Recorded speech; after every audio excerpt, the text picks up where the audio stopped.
there. I know I'm going to be there. It's just a matter of relocating myself there. And like we talked about earlier, we could talk about the ideas, we could talk about the concepts, but until the action is taken and the working model is demonstrated, aka you going to LA, aka me going to LA, aka him going to LA, or whoever to LA, or wherever your market deems the best thing. Because if you were in medicine or education, it would be go to Boston. What's up, everyone? Nate Sorrentino here, back with another episode of the Free Thinkers Emergence podcast. And today, I have two of my homies with me, Kyle and Nox. Yes, sir. So, Nox is an incredible producer. Kyle is an incredible person. There's a lot to say about both of you guys, but get the mic up here, dude. yeah. Oh, yo. Yeah. You can take the bass off, or you can just take the mic off the stand, so you can just hold it, whatever just works do fucking best. sets with it, dude. Cool. Fucking Dude, Actually, I might even be able to just right here. you can hear yourself more. But I'm pretty close up to mine. There we go. Yeah. yeah, awesome. All right, Awesome. yo, so, dude, this is awesome. Thank you guys for coming Absolutely, on. man. First things first, let's talk about the creativity in being a producer, and then for me, for like podcasting, and then whatever it goes from there. But Yeah, man. I know you're really into loud and being out of the box, like forget the box exists and Yeah. now Yep. figure out what is space. Of course, yeah. I like that. What is space? It's all about like over the years about like finding out the negative space, because when you start producing, you inherently just want to stack fucking sounds all the time, like just layer in. How many things can I throw in a beat? How expansive can I get? How maximalist can I get? And then over time, it's about just reduction. And I learned from the principles of like people like Rick Rubin, who he would say back in the day with records like LL Cool J and stuff like that, it would say on the actual, I don't know if you knew this, on the actual disc, it would say reduced by Rick Rubin, which means he reduced it down to what it should be. He did the same thing on Yeezus too. I wasn't sure. Do you ever listen to Kanye's Yeezus demos? No. Dude, fucking insane. It's like the most avant-garde experimental versions of the records, like very dissonant. Musically, it even makes sense a lot of the time, but that's like what it should be. It should be this raw state that's kind of ugly, and it's like, ooh, there's a lot here, and you just mold it back into like a clay sculpture. Wow. Rick Rubin came in and just molded it all down into what you hear today as Yeezus. One of the, in my opinion, one of the greatest Kanye albums of all time. But yeah, that's pretty much my principle and my philosophy on music production at this point in time at the age of 36, which is actually ironically the same age Kanye was when he did Yeezus. So yeah, that's kind of where my mindset's been at as of late. But yeah, I love layering sounds. I love like pushing sounds as much as I can. I think a lot of people think AI is the end all be all of sound design, and it's totally not. It's just fundamentally following what we've already made up until this point. And I do think there's going to be neural networks, especially, I don't know if you've heard about it, like AI is communicating with each other to create new textures and new things, which I think is cool. But I think the human guidance inherently in the way we can kind of create everything from this organic state, I think is really going to guide things in the core foundational values of where we're going with technology implementation in the future with music. I agree with that, and I believe that humans are the root of AI, where AI would have no intelligence if it wasn't for humans programming it. Right. So everything basically comes from us. Now, they can have their own aspect of creativity, but I don't know how sentient they'll actually be. Right now, they're not really like conscious enough to create. It's really interesting because they say like it's going to be they're going to become sentient and all that stuff, and then some scientists are like, yeah, like that's never really going to happen the way that we think it's going to happen. They don't have the compute power to even really do it. I think there's a lot of like, a lot of hype around it becoming sentient that gets investors involved. Yep. In big money coming in. So like, it can be sentient, but it's really not. I mean, even like some of the stuff that Elon Musk presents, you see it with him. In all respect to Musk, man. I mean, the guy's a genius, obviously, but a lot of the demos he comes up with, even the Cybertruck, he had to go through so many iterations to even get it to what you see driving on the road today. But he started previewing it like years ago, and he brought it out, and it was like, yeah, it's a working model. And he even said this. I don't know if you've seen the interview with Elon Musk where he talks about it, where it's like, don't talk about what you're doing, present a working model of it to some degree, and then that will take to market way better than just talking about the idea and the philosophy of it.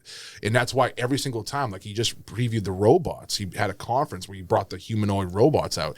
Dude, they were getting voiced by real humans on the intercom on the robots. That wasn't the real AI technology in them, and it's funny. I noticed that even with the first iPhone they brought out, that was like a beta version of the iOS. It wasn't even a working model. And I remember, like, I don't know if you've ever seen that, like Steve Jobs was really like trying to really juggle through how to do the presentation correctly, because if one wrong click, one wrong thing, it could have threw off the whole entire Apple conference. So it's like, wow. That's one of the things about AI, and even with music, man, it really comes back to even any form, man. It's like you want to create a working model that's like, okay, here's what we got going on here. You know what I mean? 100%. Yeah. People like to see things, not hear things. They like to touch things and feel things more than just see them. Yes. It's like everything, the closer you can get to like physical, three-dimensional, something you can actually mess around with and with your hands, the better it's going to be. Absolutely. Because that's all we know as human beings. It's like the interaction, Exactly. Any idea can be thought of.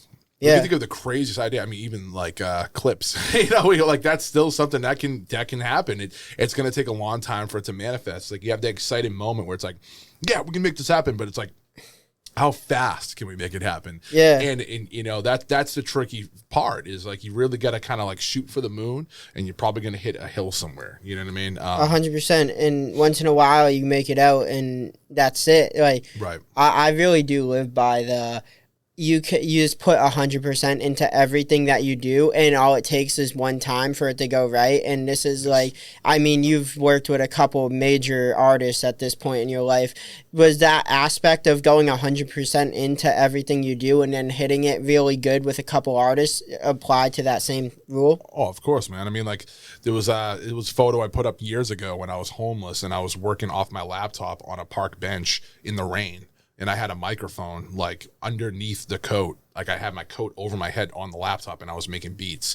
So, I went through the years of just throwing things down. And I'm at the age now where I'm very selective with my time.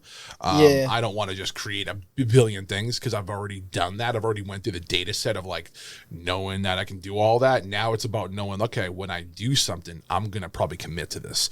I know what I want, and I know how to get it and when to get it. It's all inspiration. Like we just cooked an idea right before we came here. Sorry for being late, by the way. Dude, don't even stress it. I know we're here for 5, and then like actually it's funny because my session later canceled anyway, so I could have done 5, but it worked out. But anyways, going back around, it's like it's a thing where it's like I can create a billion ideas, but like I've already gone through that. I've already done my 10,000 hours, and all it is intrinsically as a producer going to this point is that me being 36, I feel like some younger kids I will work with, they'll almost look at me like I'm a fossil or something like that. Like when I used to be like 18, I used to look at a 36-year-old like, yeah, they're washed up. Like I used to look at them like that. And now at my age now, I'm like, dude, as long as the mind is fresh and I know that person know what's going on and they're very hip to what's going on, they're kind of more of a threat, because it's like, I have the experience and I have the newfound ingenuity. Knowledge. Yeah, ingenuity, bro. Real shit. And that's what it is. Like when I was 18, 20 years old, like yourself, you're 20, right? Or 21? 22. 22. I thought you were 20. Oh, wow. Okay. Take that. Yeah. It's same thing pretty much. No, dude, I don't take it in any bad way at all. You get the baby face, so roll with it. Yeah, bro. I will. But yeah, nah, man. It's like, when it comes back to it, it's like when I was 20 or 22 or whatever, I would always try to be on the cusp, have the ingenuity, always be creating like kind of like off the cuff, just try to fit in, right? And I think once I started fitting in and started actually getting a foot in a ground in, now I just know the machine works. So now that I know the machine works, all that guesswork kind of goes out, right? Yeah. So say we develop an idea, whatever, whether it's clips or whatever the fuck it is, it's like we go through the process of developing the idea, and then once the concentric circles kind of bind together and you create the real element that works and it works, and then it's like the machine's smooth, baby. And all you got to do is just make sure you grease the wheel. So by what I mean by grease the wheel is that you can turn the wheel, and eventually you're going to hit a snag. And it's about, okay, what is snagging at? Is it a branch, some leaves? Is it the terrain that you're in? Maybe you got to switch a terrain. Take that wheel somewhere else, right? For instance, like my wheel has been turning out here for so long that I feel like intrinsically I've been just like on the peak of the mountain out here, as far as like the hottest artists doing billions of streams total in my work. There's no one out here doing that in New England. That stays in New England. Yep. A lot of people go to LA, they get, commissioned in LA, Atlanta, and they'll do even bigger numbers out there. But out here in New England, I just been at that mountain point. The wheel's been going against a rock at the top of a mountain, and I can't go any fucking higher. Yeah. So what do I got to do? I can try to get over that little rock, but it's like I end up falling back down, or I go back down the mountain from here. But what I want to do is just get a helicopter and fly over to LA. And where I am on the mountain over here, over in LA, is probably like, I don't know, quarter way up the fucking mountain out there. So it's like, I'm flying with the eagles out here, and I go out there, I'm flying with the fucking pigeons still, And it's not that I don't have any accomplishments, but out there, it's like, it's a humbling lesson where it's like, you have people out there that just make hits every week, and I'm not even, I want to be there. I know I'm going to be there. It's just a matter of relocating myself there. And like we talked about earlier, we could talk about the ideas, we could talk about the concepts, but until the action is taken and the working model is demonstrated, aka you going to LA, aka me going to LA, aka him going to LA, or whoever to LA, or wherever your market deems the best thing. Because if you were in medicine or education, it would be go to Boston. Yeah, right. Real shit. It's like this. It's like the opposite. Say you're in LA. Oh, I want to be in the best college or the best medical field. You're going to Boston. Yeah, without a doubt. So it's like with our fields and creative, and it's about going to LA for sure. Yeah, I really do agree with you. And, dude, that's what it has to be.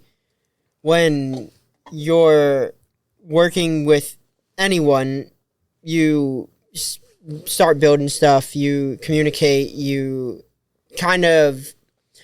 Tony Robbins once said it this way: you create a reality bridge between each other's imagination, because everyone's living in their own version of the universe, and then somewhere in between your version and my version is the world that we are living in right now, with all these things in front of us, with this podcast going on, everything. So sometimes your reality bridge can only be manifested so much, because you have other people's bridges who are coming into your reality that are keeping your bridge from pushing harder. Right. Sometimes you need the right other people around you in order to even make your own stuff come to life. Like, you have what it takes. You're this suppressed by the ones around you. Well, it's a thing. Yeah, exactly. And what it is like, I love the bridge metaphor, because it's like you can invite all these other bridges and connections, but if they're not going the same direction you're going in, they're only going against you. And you have to wait until they pass so you can try to go down there, and then someone else comes down again. Oh, I got to move again. Fuck that. Go with the people that are going your direction and get out of the main interstate highway. Like, listen, the highway might be the fastest way, but going the back road where everyone's going the same route is the best way. Because it might take a little longer that way, but at least there's no one stopping you. Yeah. There's no one holding ideas back. Yeah, 100%.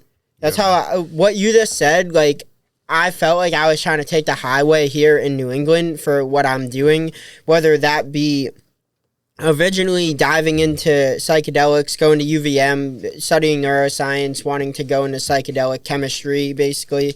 Right. And then eventually where I only was able to go for one semester, dropped out, was like, how can I help people now with the knowledge I have?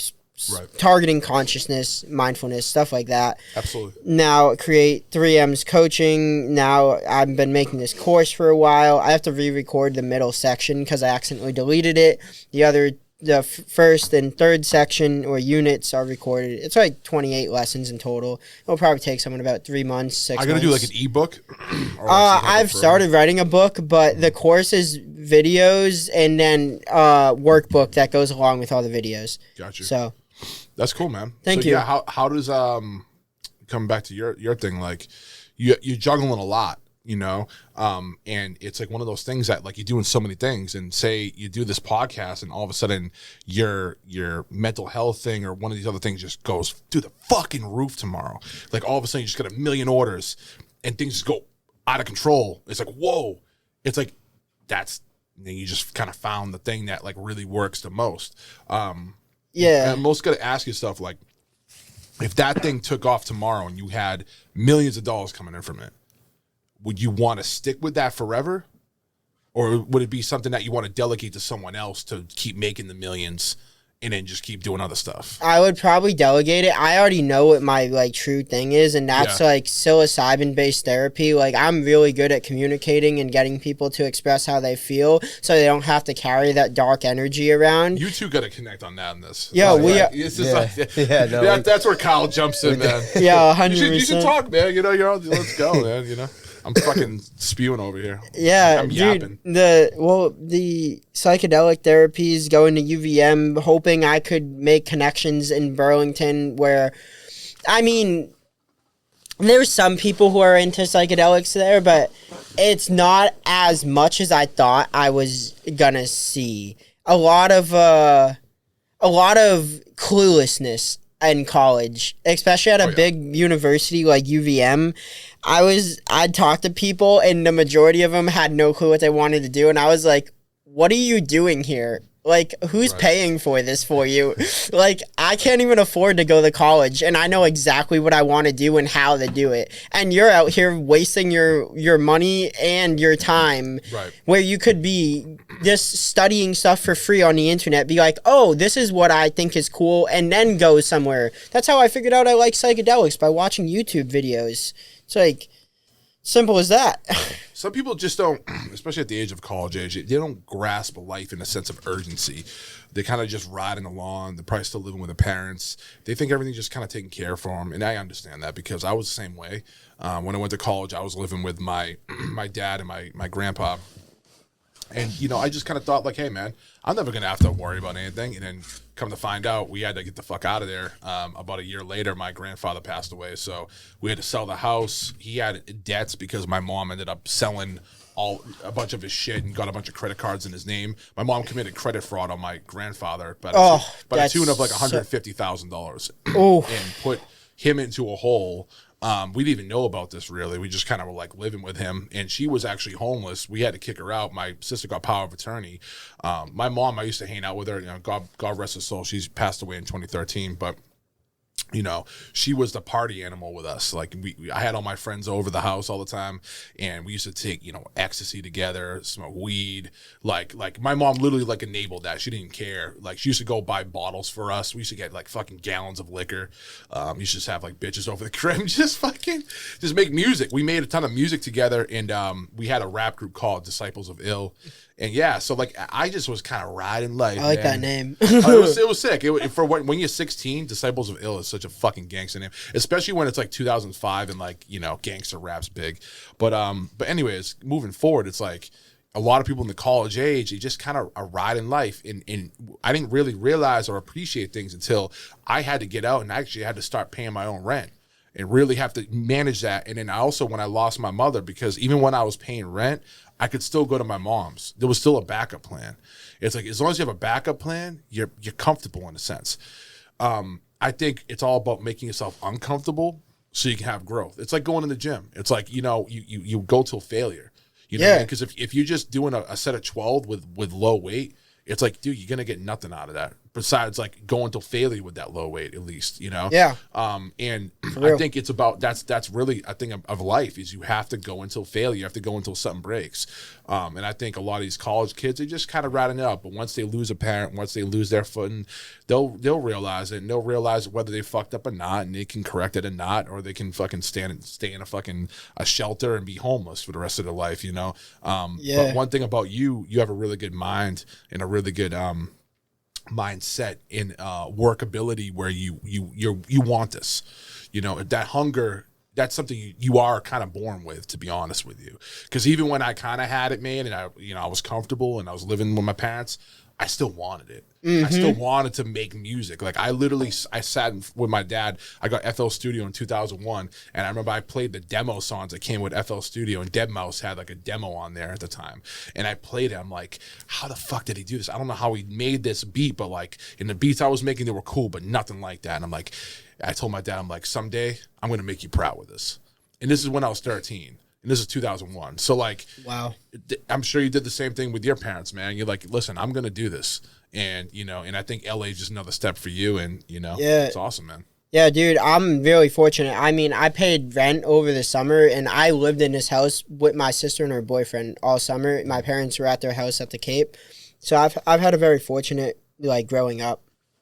And I've always just been so hungry for more, and I've always had access to the easy route. But I know nothing good comes from taking the easy route. I've always challenged myself. I need challenge. When I'm not challenged, I basically just do nothing and smoke weed and chill. Because, like, everything's super easy. Like, you're like, all right, well, if 1 equals A and B equals 2 and then C is the combination, I got 3, and that's just how I see life. I can just break everything down into each individual variable, and I'm like, all right, so if this, and this happen, combine all those things, and then I predict the future, and now I just keep going down every timeline to everything, and I'm like, all right. And I think a big part of this that gave me that ability, it was through reflection with using psychedelics, specifically with psilocybin. I think it's the ultimate reflection tool, where when you're using it, you can look at whatever situation you want to look at, and everything that went right and more specifically went wrong is super clear. Right. You just have a complete view of every situation. And now you don't need to really struggle to figure out, oh, what could I have done better? It's just, oh, this is what I messed up. All right, what's next? Of course. It's like, don't spend too much time reflecting, but also do the reflecting immediately after. And that's how you get really good at getting better. Of course. Because the faster you can get better, that's where you actually start growing exponentially and no longer this in like a linear function. Well, it's like the first 100,000 is the hardest to make, and once you get out of that first 100,000, you make it to that million mark. Now you're starting to make a good amount, but making it from the million to the billion, or even to 100 million, that's another big ass plateau. That was Kevin from Shark Tank.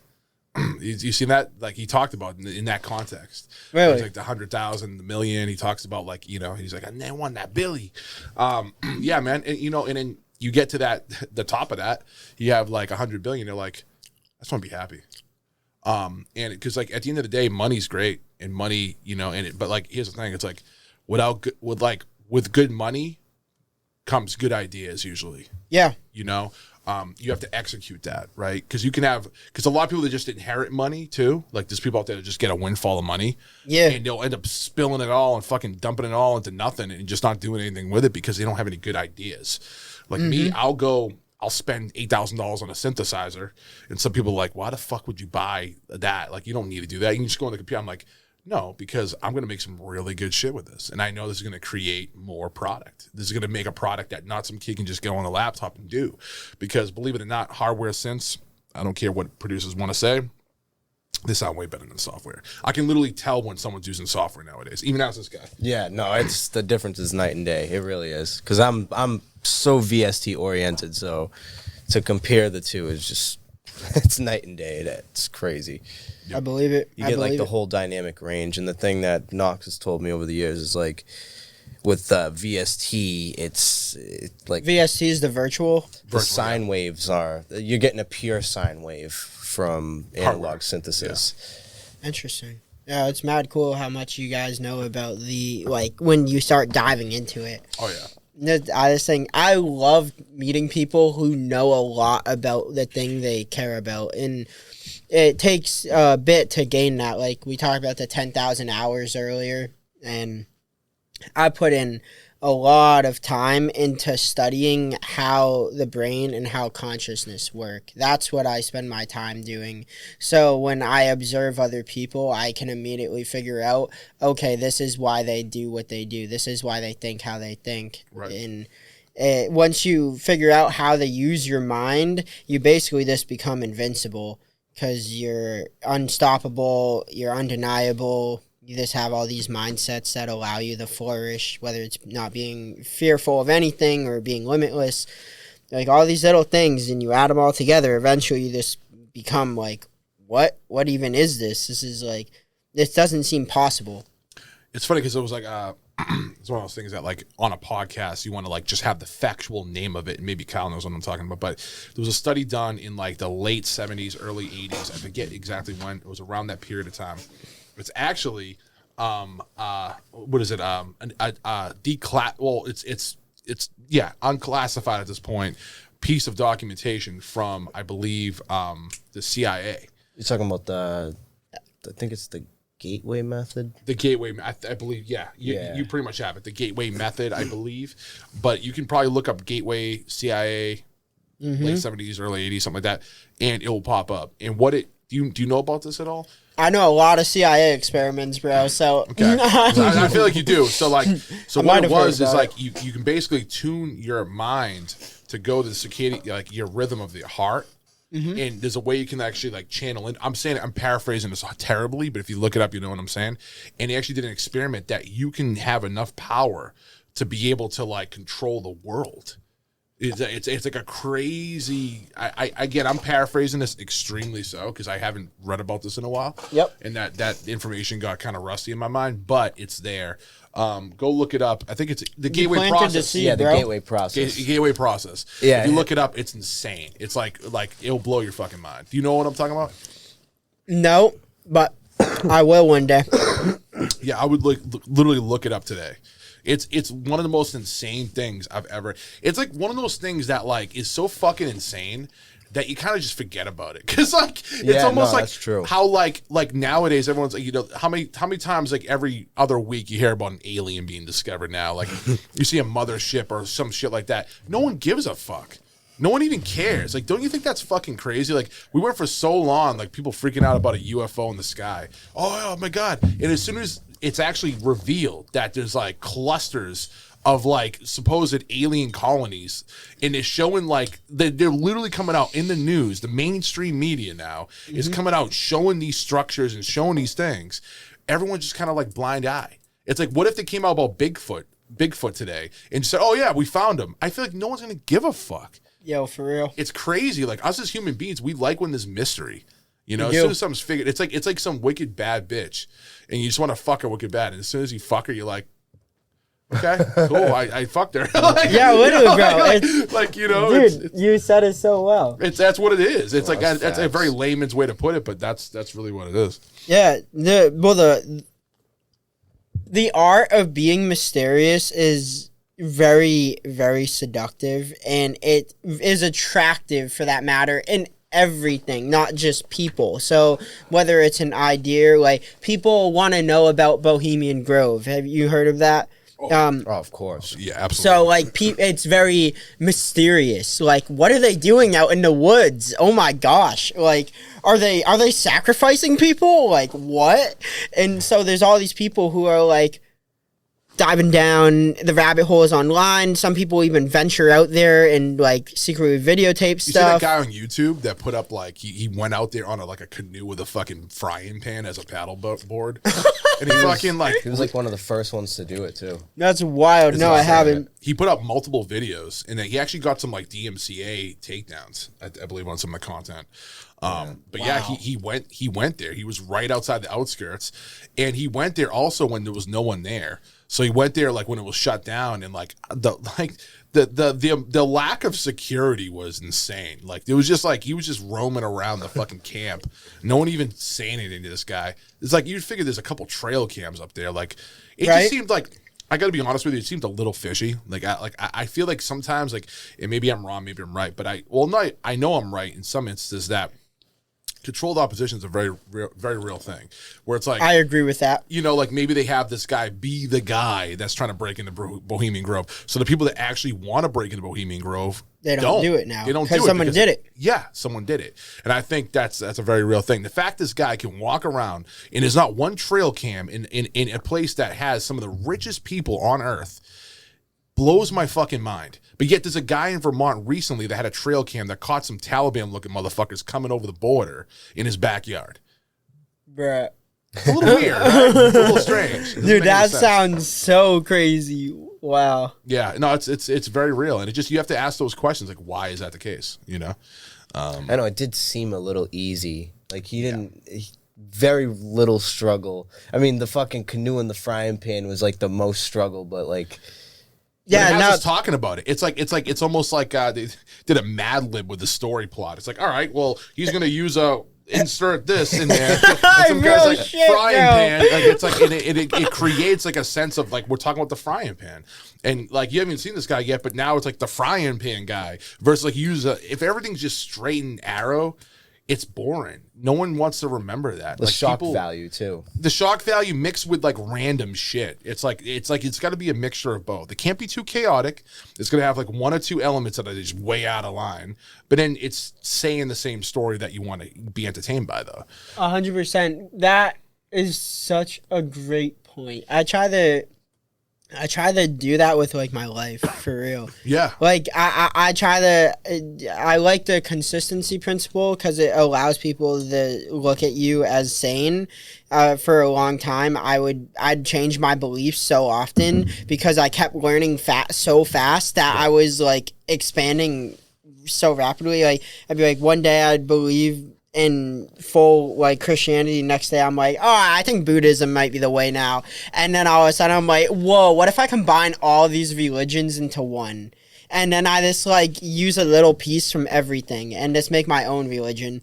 You ever go to the Vedanta Center? No, what is this? So it's a church, and they bring all religions into it. Yeah, that's wild. So my dad used to take me when I was actually your age. I went there a couple times. It was really fucking cool, man. I bet. There was like this like Mother Teresa like figure there. She was like this older lady.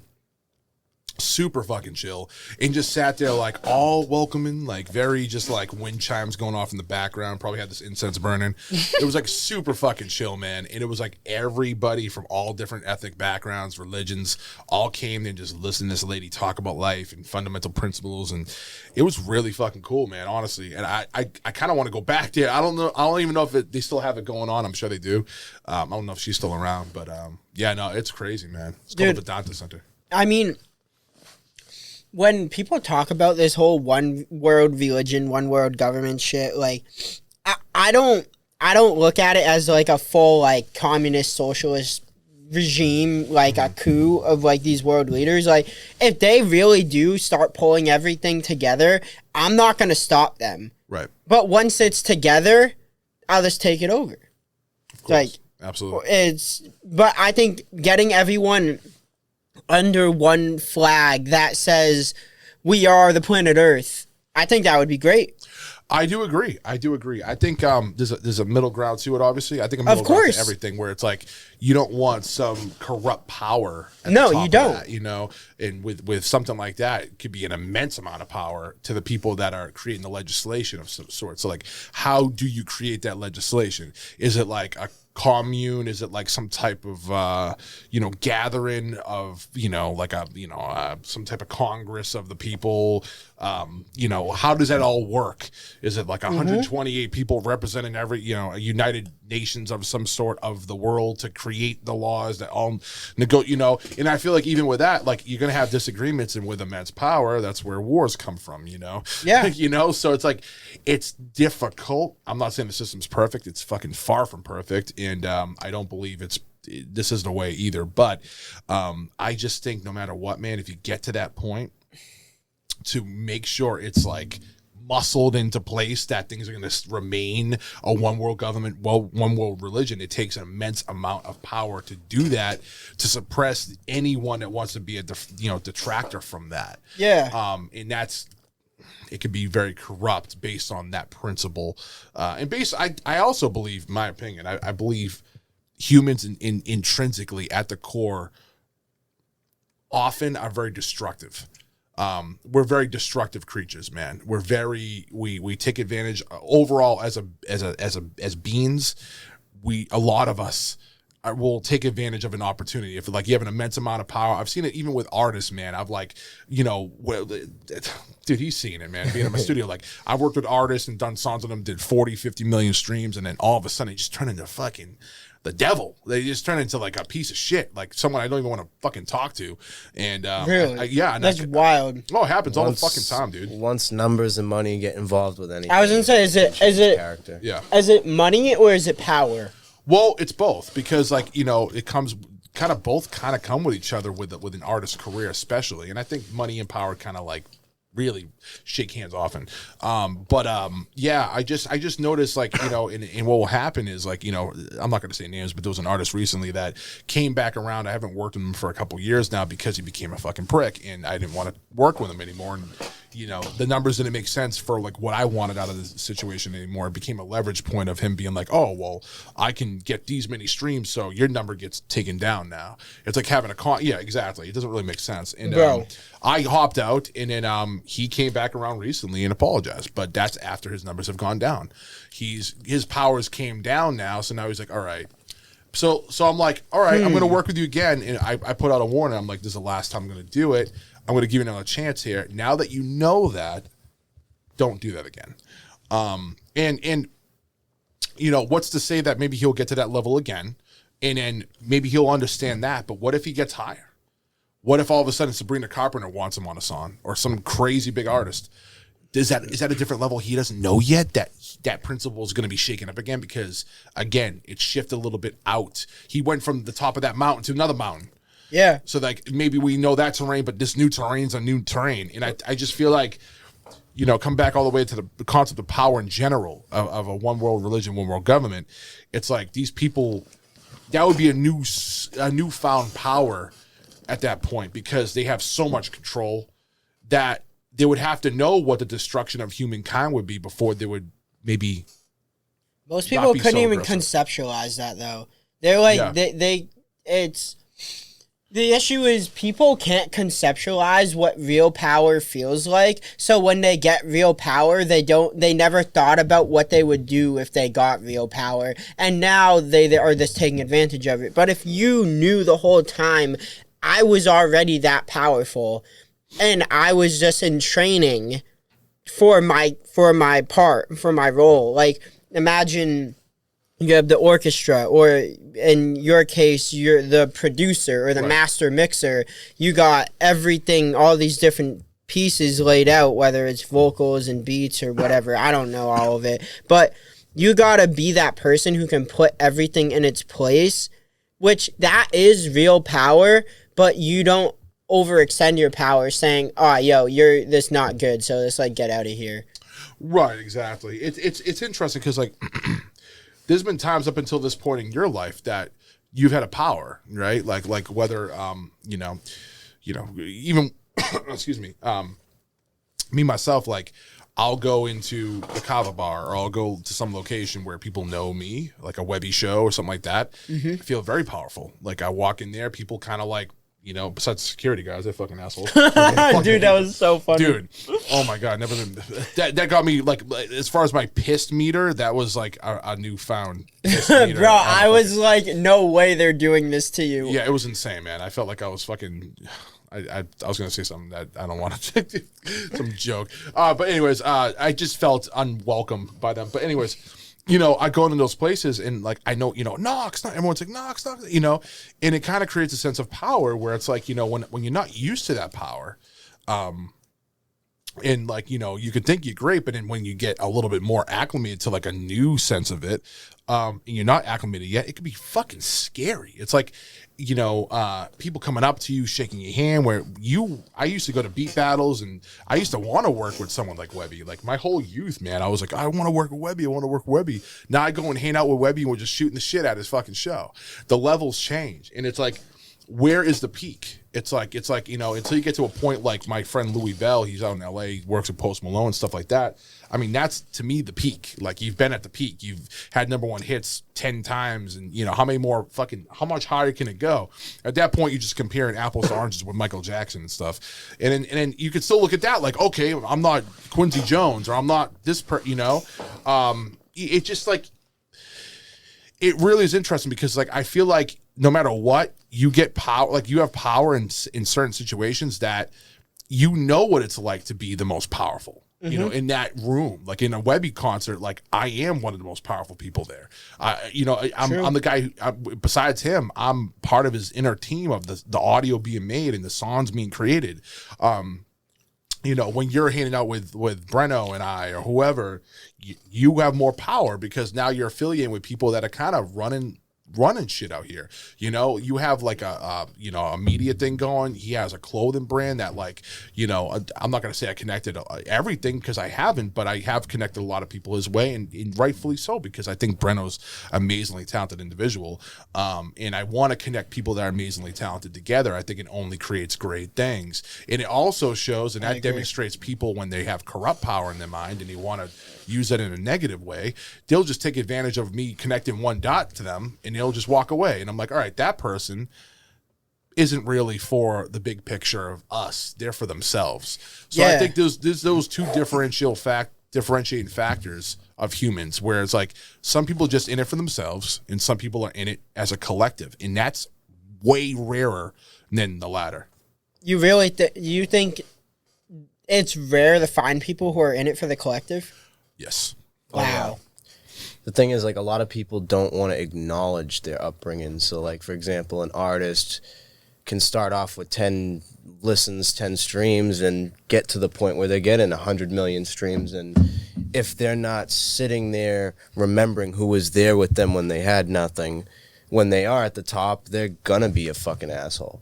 It's one of those things where it's like just appreciating those people and cherishing those things. And you know what I mean? If someone's helping you build something, you don't fucking push them to the curb. You, if anything, you build something bigger with them because they're the ones who helped you from the jump. Now, to counter the point, though, and the reason why I do agree why you also outgrow people as well, for sure, that does happen. I think there's a lot of philosophies online nowadays of like, cut everyone out, cut your whole circle out and create a new circle with winners. And I think that's toxic as fucking shit. I don't. We talked about this one day. Yeah, I think that's really toxic. There's definitely a middle to all of it, right? So like, if you have some friend that like thought of an idea with you, right, or like really believed in you when you were coming up or whatever, and they just say they sat in this basement, the same basement. You could have sat in this basement and just chill playing fucking video games all day. Yeah. There's plenty of kids that do that, or even 22-year-olds. But you didn't. You created something you want to build something out of, you know? Yeah. It's the people that are there for you at that point in time. Yeah, they're supportive. But what if they just want to stay in this basement? It's like, you ever see the movie The Founder? Mm-mm. Wow. I don't watch a lot of movies. Me neither. That's a great movie, though. All right. Michael Keaton killed it. So it's about Ray Kroc, founding McDonald's and stuff, where he really didn't found McDonald's. It was two brothers, and he kind of took it from them. Yep. I watched a documentary on that, actually. Yeah, so this is the movie on it. And oh, awesome. I can't wait to see that. I mean, Ray Kroc was a piece of shit.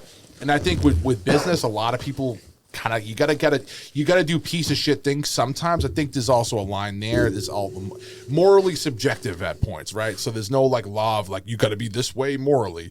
It really depends on how you're raised. But I believe that if like, you know, you said, okay, I'm just gonna listen to brothers and just keep this one location of McDonald's and just till my dying day, McDonald's wouldn't be what it is today. This empire. And some people look, if you look at the general, I mean, besides it being shit fucking fast food and it's really not good for you, I mean, overall, what's the net positive besides it being like some local spot versus this empire that is like taking over the world? As much as I don't like McDonald's, there was a net positive for sure. You know what I mean? As far as this growth of this immense brand. Yeah, it brought people together. I think everything always comes back to community and unity, and that's where Breno's brand Uni is it was supposed to really be about like bringing people together, and there's other aspects to it as well. He's explained it to me.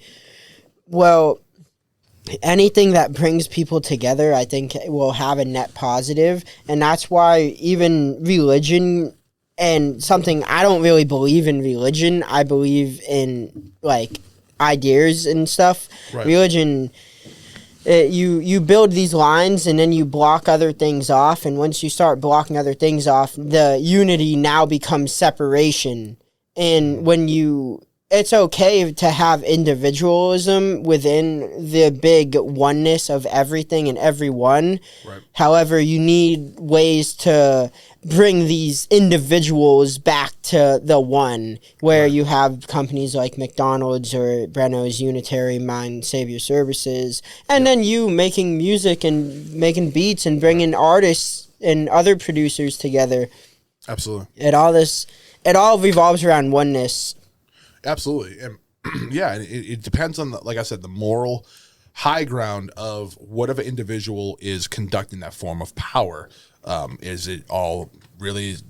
And I think the more money involved, the more you just see who the fuck they are, man. It's just, that's all it is. It just clears it up, because when someone's in the struggle boat and they just want to like get any leg up they can, they're going to come off like they're going to do all of that shit. But as soon as they have like, so I always judge people when they're in the sense of power. When they're in a sense of like something that maybe that one moment they have a leg up, and how do they treat you, right? Like, how do they treat you when they're on the stage and they're making that announcement, when they're talking about their accolades? Did they mention you? Did they talk about that? And I think, like, judge it there, right? Because like the further it goes and the more along the road, that separation is going to keep fucking winding down. And then next thing you know, you're in a fucking cave somewhere, and this motherfucker's in a posh mansion. And you're like, damn, dude, I thought I was in it with you the whole time. It's like, and then they'll have all the reasons like, well, I had to get a new management team and all these things that they never talk to you about. And it gets to that point. I've seen that happen as well. And sometimes it happens for good reason, right? Like even for instance, like, I'm not going to mention artists I work with that had this relationship, but like with Jelly Roll, like they talk to Jelly Roll all the time when he was on the come up. And, he just doesn't have time anymore, man. It's like, and Jelly's a great guy. Like Jelly, like I've seen a lot of people in Jelly's position become fucking assholes. He's not an asshole. He's actually a really fucking solid dude. As much as like he puts that whole, like some people think he's like put on an act being so nice. He's not. He's genuinely that fucking nice. It's just a matter of like, dog, like you can only dedicate so much fucking time, man. I have people hit me up sometimes, even my position, and they'll want me to listen to beats and go through the loop packs. Just got a guy that sent me a loop pack while I'm on this podcast. Like, bro, I don't have fucking time for that shit, bro. I don't have time for it. You know what I mean? And you gotta ignore those people. You gotta move on sometimes. It doesn't mean I don't fuck with them. If they send me a loop pack and say, listen, man, I just did some shit for Eminem or whatever, of course I'm gonna pay attention. Of course I'm gonna pay attention, because there's an opportunity there, and it's like, all right, now there's an opportunity. But there's a moral high ground there where it's like I still pay attention to them. It's not like I ignore everything. I'll still welcome some of the chaos in there, because I do believe there's something magical about going up to like a homeless guy that's playing the drums on the corner and being like, this guy's fucking ripping it up. He's killing it. He's hitting the fucking drums. Like, fuck it, I'll throw him on a track. Yeah, I think there's a magic to it. So I think it's an essence of like doing that. You reach down a little bit, help out, and be community with people like that. But also, if there is an opportunity that comes up, you got to be an opportunist. It's a mixture of both. You got to mix both. But a lot of people, the way it goes, you're going to see this when you go to LA. A lot of people are just opportunists, bro. They just want to cling on to the thing that's the bigger thing, the bigger thing, the bigger thing. And a lot of time when you do that, it's like they'll reach up and they'll try to use that thing as like a scaffold. Like they'll like climb onto and they'll be on it. They're like, no. Get the fuck off. Like that's usually the way it works, because the thing is, you're not acclimated to those heights yet. You know what I'm saying? So it's like you trying to, right? So if you went from talking about mountain again, like you go from right here, you're in a basement, to the top of fucking Mount Washington, it's going to be hard to breathe. It's going to be all of a sudden, it's like, it's like, because it's fucking high up, man. Yeah. But if you acclimate and you actually, it's like acclimate, you go up the mountain and you walk up that motherfucker. Yep. You get used to the air thinning out. You get used to those things. The practice makes perfect. At the top of Everest, how much training do you have to do to actually go to the top of Everest? It takes a lot. Yeah, bro. So that's the thing. A lot of people will try to reach to the top of the mountain. But even if you got to the top of the mountain, you're going to be there for one quick second, and then you're either going to fucking die on that mountain, and you're not going to live up there, or you're going to have to get the fuck down. And that's the thing. You're going to acclimate. So it's a mixture of both, man. And I think it's a mixture of like reaching down, being communal, understanding you have more power there. You build up that power, that threshold, it builds your, you can deliver more. And then that crowd behind you, that legion behind you, those people that reach down, like, oh, I have an opportunity. It's like, yo, I got a whole fucking army behind me. And then that's when you can level up and get to that next level. That's what I think people confuse. And it's a very hard thing. They don't teach you these things in school, man. No, bro. Dude, that was so deep, but also so well said. Thank you, man. Thank you. Dude, that was spectacular. Because it had, like, the whole time you were saying that, I'm thinking to myself, like, you're right. You are 100% right. And you always, I like to break life into, you have givers and you have takers. Yep. And then givers receive, takers take. Mm-hmm. So you receive gratefully and you give graciously. Right. And some people just can't comprehend that you get one hand up and then you like, oh, let me just keep pulling this rope. Right. And just keep pulling and pulling and pulling and pulling. And then all of a sudden they're like, well, I have nothing to give you anymore. Like, of course, absolutely. What are you going to, like, I don't ever think what someone can do for me more as how can I actually help them? Like, what can I do for you? And all this comes down to skill, and that's where my attention to detail and the diligence come in. Like, how I see the world, how I see the mind, all this stuff. You really, everyone's got to focus more on the idea that when you're helping other people, you're also helping yourself. Yes. Because your greatest opportunities won't come from you trying to help yourself. It will be from you trying to help someone else. And then all of a sudden, there'll just be that golden egg sitting there. And you'll just be like, "What? How did this get here?" But meanwhile, I'm a big believer in God. God is just setting that up for you as a reward for you being selfless. 100%. 100%. It's what you put out is what you get back. Yep.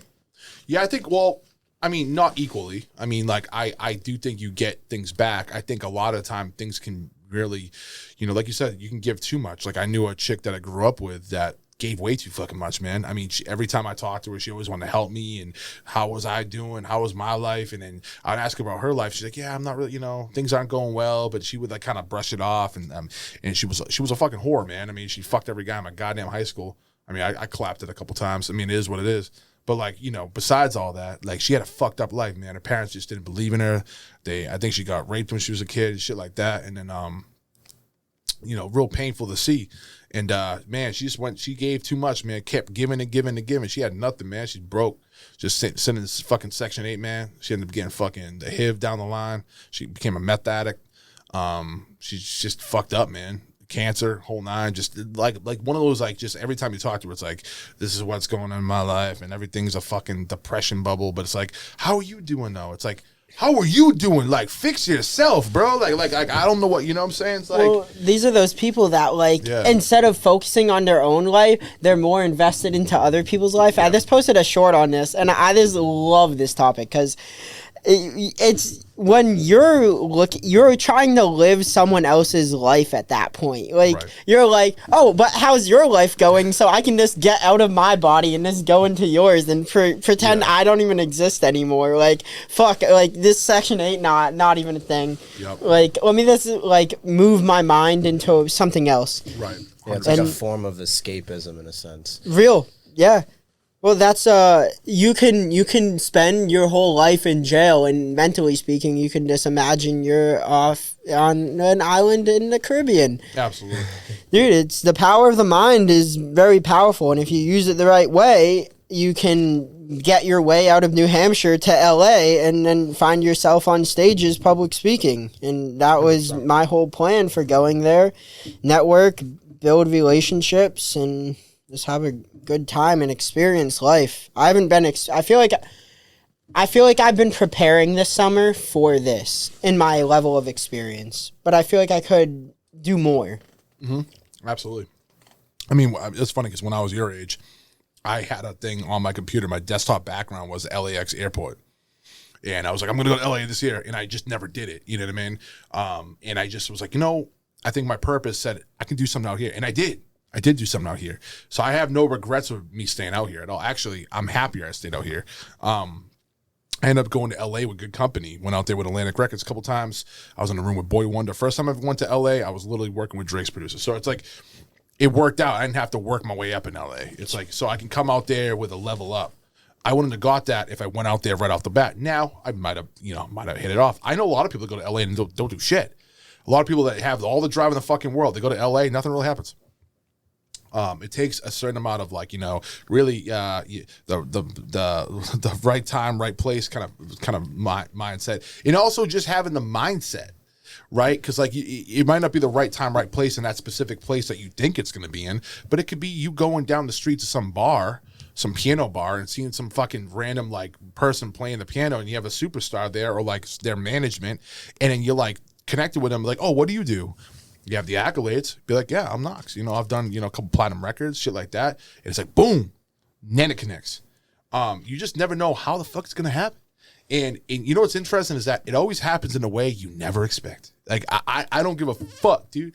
Anytime I ever thought it was going to happen the exact way I thought it was going to happen, it never does. Ever. It always happens in the weirdest, most passive, strange, fucking 1 a.m. random message in the DM shit. Random ass shit. It's never 1 p.m. on the dot, middle of the day, my business email. It's never that way, bro. And anytime it ever was that way, it never lasted. Yeah, I feel that. At least for me, at least. It might be different for others. I'm a big believer in the law of attraction where, you speak things into existence, but you don't try to make it happen your way. You just say, this is going to happen, and then you give up control. You say, this is going to happen, and then you keep pushing everything towards this, but you just don't try to, force anything. You just let it be. Where I've been trying to get a TEDx talk for the last 2 years, and every time I've talked to this company about it, something's come up financially that I no longer could invest the money that I wanted to put into it. And it's just been so one struggle after another. And I feel like now I have more points to talk about overall, but you realize good things really do take time. You can't rush anything in life. You're already in heaven, so what's the rush? Right. Well, those times of failure just trains you. Like I said, going back to the gym theory, it's it just trains you. When the day comes, you need to use those muscles. You have them. It's for instance, I'm going to the gym all the time. I know you're very physically fit, but I'm just starting my fitness journey at the age of 36, and I've lost 40 pounds so far, and I put on some muscle, and it's fucking sick. Yeah, no, it's fire as fuck. It feels great too, man. To get all the compliments and shit. But I'm not even close to where I am. I mean, I want to be at least 80 pounds down from this. But anyways, that's enough of that. I'm training every day, right? And I'm lifting weights. It's for what? I'm just sitting at a fucking computer all day. Besides looking good and feeling good, it's what else? Is there a reason? But then if I ever have to move or help someone move or some shit, I'm ready. You know what I'm saying? It's those times that that come along. It's you get the unexpected call, I need some help or I need this, da-da-da. Usually comes in the form of help. Someone hits you for help, don't turn it down. Because there's a reason why they need some help. There's a reason most of the time. And if it's in your line of work and you're in your field, just do it. Help them. That's usually the times where they're the most vulnerable state. And when they're in that vulnerable state, energy takes to that. And that's the time that the energy will come over to you. Because I've noticed anytime I've ever got an opportunity, I jumped in. I helped out with a mix. I helped out with something. I took a reduction in budget. Even me working with Joyner, I took a reduction in pay to make his first mixtape because I believed in him. It was help. It wasn't in the form of hiring. It was help. So always help someone. That will get you more money in the long run. But don't help someone that keeps needing help. It's about help and then lift you up. Help. It's imagine lifting someone up onto that scaffold you're on and then they just jump off. Yeah. Like, help me again. No, bro. Like No. fucking you walk up the stairs now, motherfucker. Do what I did. Literally. That's yeah. Well, it's when Breno you know what Breno has been through lately. When there was people there, but I was like one of the first people who like knew exactly what was going on and how it was going on, and I was spending a lot of time at his house, practically speaking, living with him. Right. And when things got leading up to when things got bad for him, I was able to fill a position of someone like Breno's always been someone I looked up to, and more than just his styling and whatnot, but his ability to generate conversation that is positive and spreads a good message. And when I felt like it was my turn to repay all the favors for the times that I wasn't doing well and he was there for me, I was able to do that. And it was incredible watching this. All you have to do is be yourself, and the people who are meant to be around you will take to that. Oh yeah, absolutely. And you're vulnerable in the way that you just tell them whatever you feel. Like, this is how I feel, and if they're actually a real homie or they actually care about you, they will care. Like, they'll say, like, oh, like, how are you doing? Like, what's going on? The camera kicked out. Yo. How's it going, Kyle? It's going good, man. Dude, we're gonna get a podcast going. It won't be this one, but me and you will talk about some psychedelics one day. Oh, hell yeah, I got you, bro. Dude, it's so fun. I literally have such a deep passion for psychs and that whole, not even just psychedelics, but consciousness as a whole. I was thinking about this in my shower. Why do people do the things they do? This is the question that I am obsessed with. What makes people tick? Like, why do we do this? And I think that would be such a great conversation to start that psychedelic podcast. Yeah, no, that's a really good topic. There's so many ways you can look at it, too. So it's like, yeah, just dude, it will be good. Going through all of it. Have you heard of Alexander Shulgin? No. So Alexander Shulgin's pretty much the guy who created MDMA. He did research and he found this chemistry book that had the whole structure of how to make it and everything. Really? He essentially recreated it, but the original chemist didn't even know that it was a psychoactive compound. And he found out, obviously. And then from there, he's made over 100 different psychedelic compounds. He's written books about it, and that's wild. I didn't know you could make different ones. I didn't know how. I don't know how many there actually are. I just focus on the classics, so like LSD, psilocybin, a little bit of ecstasy. I know of like dimethyltryptamine and stuff like that. DMT is something else. To me, it's special because like we all dream. We've all had that experience without even realizing it.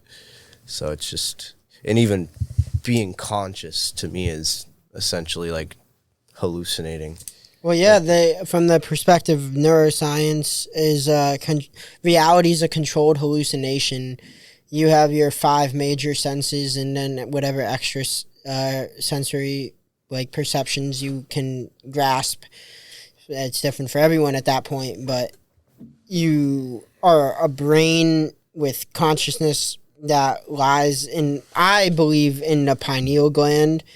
And I think that's what houses the soul, where it goes from the pineal gland and down through the chakra system, and everything's connected. And this is like the energy highway of the body, like going back through the spine and everything. And everything just comes down to energy and the consciousness and how to elevate your consciousness by adding energy to it. But you need the energy to be ordered, because if it's disordered, it basically just becomes random chaos. And there needs to be the balance between chaos and order, as like we talked about. Yo, dude, we could just push this conversation out for another hour. But we'll call it here. Yo, everyone, the camera died about 5 minutes ago. It is what it is. We only lost like a minute or 30 seconds of the footage. But dude, we all got naked. And it got crazy in here, bro. We had like 3 Korean hookers coming here, dude. We had more baby oil than Diddy's fucking house. Oh, dude, this table was not here.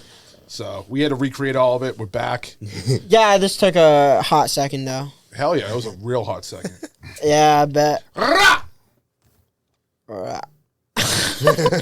Dude, I can't do it. I can't. No. That's so sick. Oh, shit. I'm pissing off your dog. Yo, that dog gets pissed off every time I walk around. All right, yo, I love you all too. Peace. Thank you for watching. I can fly.